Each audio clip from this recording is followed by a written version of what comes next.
Assalamualaikum warahmatullahi wabarakatuh. Perkenalkan, nama saya Siti Nur Hajijah, NIM 2020502070, kelas 252 BPIC, Prodi Bimbingan dan Pendidikan Islam, Fakultas Dakwah dan Komunikasi, Universitas Islam Negeri Raden Patah, Palembang. Baiklah, saya di sini akan menjelaskan materi tentang terapi psikoanalisis mata kuliah pengantar psikoterapi, dosen pengampu Haji Hendra Wijaya SAG MPDI. Materi yang pertama yaitu konsep dasar teori psikoanalisis tentang kepribadian, kesadaran, dan ketaksadaran. Bagi Freud, kesadaran merupakan bagian terkecil dari keseluruh jiwa, seperti gunung es yang mengapung yang bagian besarnya berada di bawah permukaan air. Bagian jiwa yang besar berada di bawah permukaan kesadaran. Ketaksadaran menyimpan pengalaman-pengalaman, ingatan, dan bahan-bahan yang refleksi. Freud percaya bahwa sebagian besar fungsi psikologis berada di luar kesadaran. Sasaran terapi psikoanalitik adalah membuat motif-motif tak sadar menjadi disadari. Karena hanya ketika menyadari motif-motif tersebutlah individu bisa melaksanakan pilihan walaupun di luar kesadaran. Ketaksadaran tetap mempengaruhi tingkah laku. Proses-proses tak sadar adalah akar dari gejala dan tingkah laku neurotik. Dari perspektif ini, penyembuhan adalah upaya untuk menyikapi gejala-gejala sebab tingkah laku dan bahan-bahan yang direfleksi yang mengalami fungsi psikologis yang sehat. Materi yang kedua yaitu unsur-unsur terapi. Ada dua, yaitu tujuan terapi psikoanalisis. Membentuk kembali struktur karakter individu dengan jalan membuat kesadaran yang tak disadari di dalam diri klien. Fokus pada upaya mengalami kembali pengalaman masa anak-anak. Yang kedua, fungsi dan peran terapis. Terapis atau analis membiarkan dirinya anonim serta hanya berbagi sedikit perasaan dan pengalaman sehingga klien memproyeksikan dirinya kepada terapis atau analis.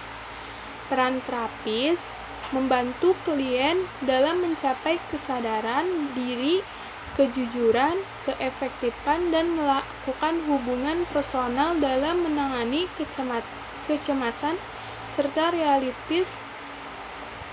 Kedua, membangun hubungan kerja dengan klien dengan banyak mendengarkan dan menafsirkan. Ketiga, terapis memberikan perhatian khusus pada penolakan-penolakan klien. Keempat, mendengarkan kesengajaan dan pertentangan pada cerita klien. Selanjutnya, materi yang ketiga yaitu tentang teknik-teknik terapi. Penerapan teknik-teknik pada prosedur-prosedur terapeutik.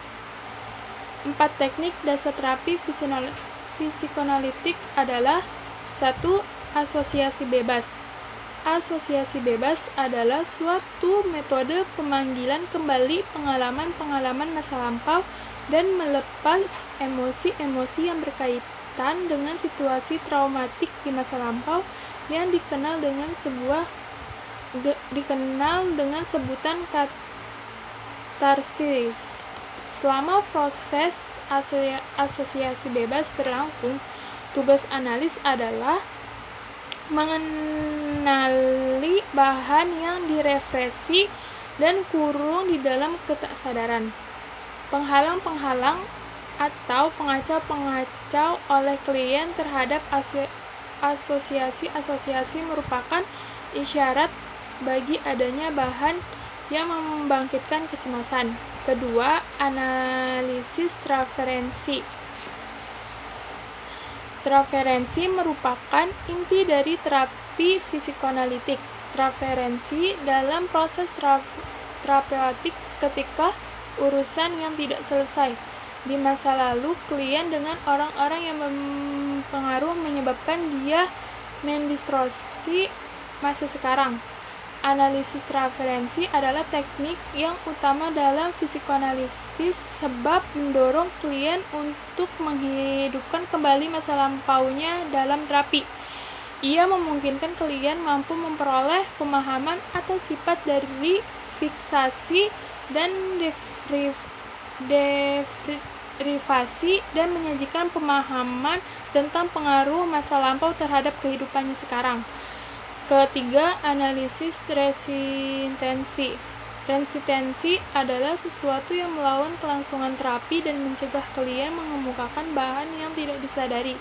Freud memandang resistensi sebagai dinamika terhadap kecemasan yang tidak bisa dibiarkan. Ia akan mengingat jika klien menjadi sadar atas dorongan-dorongan dan perasaan yang represi itu. Resistensi bekerja dengan menghambat klien dan analis dalam melaksanakan usaha bersama untuk memperoleh pemahaman atas dinamika ketidaksadaran klien. Keempat, yaitu analisis mimpi.